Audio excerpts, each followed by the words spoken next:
Just getting out of work, I'm half in the bag, but I'm motivated to make this video, guys. So today's video, we're gonna talk about, I'm gonna state my honest opinion on these cars in my years of ownership throughout the whole time having one of these. I'm on 10 years. I've had 2007 and this is my new 2008. We're just gonna dive right into this, guys. No specific order. One of the pros in owning this car is how these cars look exterior wise and interior as well.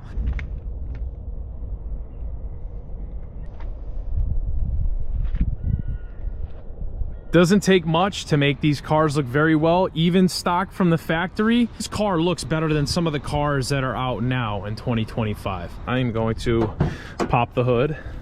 The next thing I want to talk about is the simplicity. They're relatively easy, especially for the main things. You have your spark plugs underneath this here. You have your oil changes that are somewhat simple, minus the oil filter location if you need to do a battery change, etc. This car is pretty much maintenance friendly for do-it-yourselfers, aside from when you get into, you know, timing chain jobs or tensioner jobs. That gets a little more advanced, but for most do-it-yourselfers and just people who are learning how to do things, excellent chassis to learn how to do things on, from engine to brakes. Told myself that I would master this car, and if I can master this chassis, so can you guys as well. So we looked at exterior, let's look at interior, guys. Very, very simplistic, but still has that JDM feel. Almost kind of bucket seat stock. It spice up the emblems on the steering wheel. Cold starts.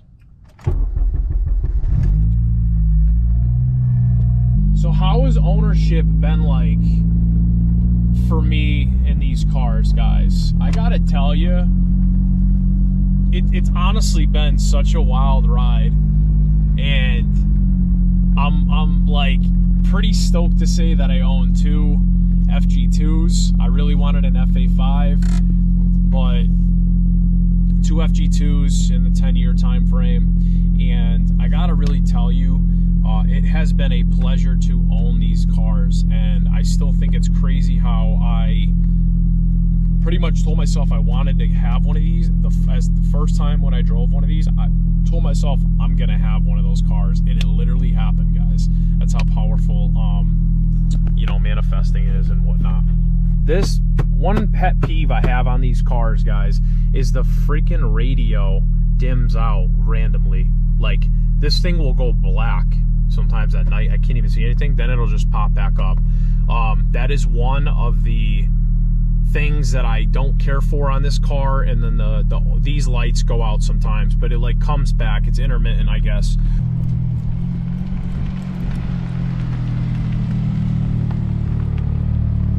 Let's see if you hear the scrape, guys. I'm gonna scrape on this thing so bad. Oh, there it is. That decade essentially flew by with this car. In my other one too, guys. Like, I just remember in 2016 when I treated myself to one of these cars for my birthday. I had my last like 4 G's saved up, ended up spending it on midnight, and then it was just kind of like I got addicted after that. Up until now, I recently slowed down with modifications and everything because I'm content with the car, but I wasted a lot of time in the 10-year ownership. I wasted a lot of time with like trial and error. That's one of the regrets. I should have just stuck with one thing and just kind of ran it. Like, this car is perfect the way it is. Like, for an NA car, it's literally fun. It's got an exhaust, cold air, and a tune. That's really all you need. The 8th gen platform has brought me nothing but pure joy and happiness.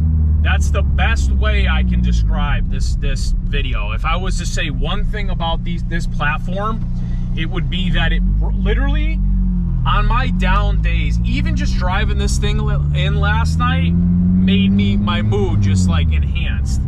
It just was pure dopamine. So if that's one thing to say about the ownership aspect, it would be that this car is nothing but joy to drive. give credit to this platform for motivating me and teaching me how to get into cars and inspiring me to get into cars, because everything that I have done to this car and these cars have literally made an improvement to the drivability on these cars. So that motivated me to do more things, and then I wanted to learn the engine. I just thought everything was so cool how it worked, and very rewarding. I'll never forget the time I put an intake on the K20 and I hit VTEC for the first time. And then I got Hondata and I was like, yo, this is crazy. These cars are pretty affordable to modify.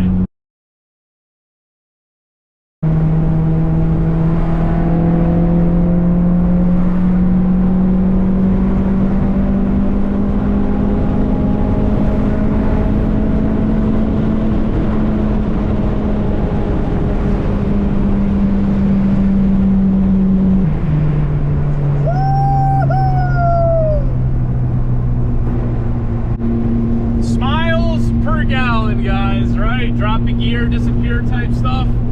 That was 5th gear, by the way, and I do miss my 24, but I will tell you right now, that'll be a separate video. K20 top end for highways is way more fun. You just ride out the power. I gotta just throw this out there too. You don't hit VTEC all the time, and then you don't drive these cars all the time, and then you take them out for a ride. They're literally like, it feels like you just bought the car again. Like that pull back there was just so much fun to me that it literally gave me energy.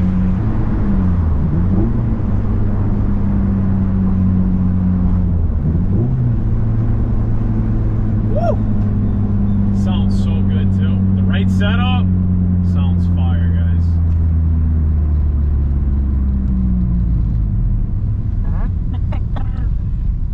Veloster gang here. Little turbo, little turbo.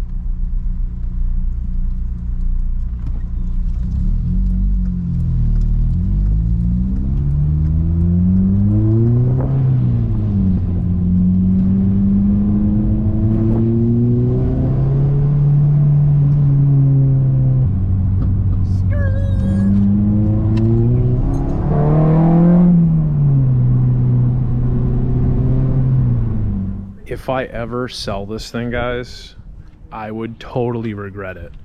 Even though I say I want the cash for it, it's just one of those things where if I did get rid of it, I would regret it.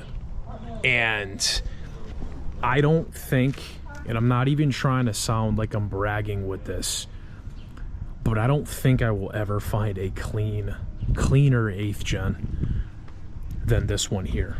In my 10 years of ownership, I love a lot of things about these cars. There's also things I hate about these cars, and I'm going to tell you the main things right now, guys. The main things, one of the things I can't stand about these cars, specifically the way they come from the factory, is the lack of torque. The lack of torque production, guys. These things put down, I think, 139 foot-pounds of torque at high RPM range. Takes a little while to get going, hence why people do the K24, because your power band gets lowered. You have all mid-range torque, which makes this thing a bullet, guys. It's an absolute bullet with a K24. EPS problem, I wish they used traditional power steering on these cars. If you guys didn't know, they do use an EPS module, which is electronic power steering. My last one was super finicky, therefore that's one of the reasons why I sold Midnight, is because I was battling an EPS issue that I literally could not pinpoint, and it just made the car so hard to drive. It was very sketchy to drive, so that's one of the main reasons why I sold it. In terms of tranny, Midnight had issues with 3rd gear. When I first bought it, 3rd gear synchro and 2nd gear was kind of like weird. This one is a lot better. It's probably because it's a newer tranny. I think it's actually a rebuilt tranny OEM, so this one has 0 issues with that. But I guess you could state that the synchro issues were definitely a problem. Another thing that definitely got like in the way and stuff most of the time, like in my ownership between maintenance. But the problem is it's so compact in here that you can barely get around. Like if you want to do some maintenance things on this side, it could be tight. Also when you're doing motor swaps, it'd be kind of tight header jobs. It's just very compact and it can cause a lot of like aggravation. I didn't want to do like 5 things I love or things I hate about my Civic Si, because everybody has that title. I wanted to be more like authentic and unique. Although it was kind of based off of those things. But I really hope you guys enjoy this. Make sure you show some love to Nighthawk and I here. Like the video, drop all your comments down below. What do you like about your car? Drop 1 comment down below and subscribe for more content, guys. Oh, I forgot to mention another thing. I talked about kind of the bucket factory seats. So I'm a bigger dude, obviously. Like if I put this down here, I'll sit in here. But these cars, even if you're a bigger dude, they are very, very comfortable.